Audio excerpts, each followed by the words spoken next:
বঙাইগাঁও জিলাৰ ভাণ্ডাৰত উপস্থিত হৈ দক্ষিণ অভয়াপুৰী সমষ্টিৰ বিধায়ক প্ৰদীপ সৰকাৰ। সমাগত পঞ্চায়ত নিৰ্বাচন, যাৰ বাবে আজি ভাণ্ডাৰত উপস্থিত হৈ কংগ্ৰেছ কৰ্মীসকলৰ মনোবল বৃদ্ধি কৰে বিধায়ক প্ৰদীপ সৰকাৰে। ভাণ্ডাৰত উপস্থিত হৈ আগন্তুক পঞ্চায়ত নিৰ্বাচন সন্দৰ্ভত অঞ্চলবাসীসকলৰ সৈতে মত বিনিময় কাৰ্যসূচীত অংশ লয় বিধায়ক প্ৰদীপ সৰকাৰে।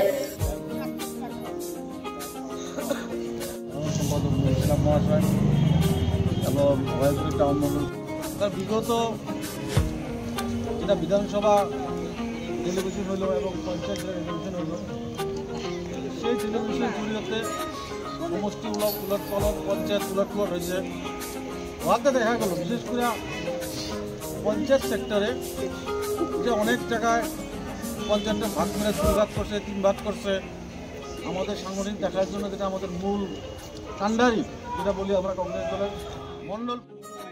উল্লেখযোগ্য যে সমষ্টিৰ পুনৰ্গঠন ভাণ্ডাৰ গাঁও পঞ্চায়ত 2 ভাগত বিভক্ত হোৱাৰ পিছত নৱগঠিত অভয়াপুৰী সমষ্টিৰ অন্তৰ্গত ভাণ্ডাৰত অঞ্চলত উপস্থিত হয় বিধায়ক প্ৰদীপ সৰকাৰ।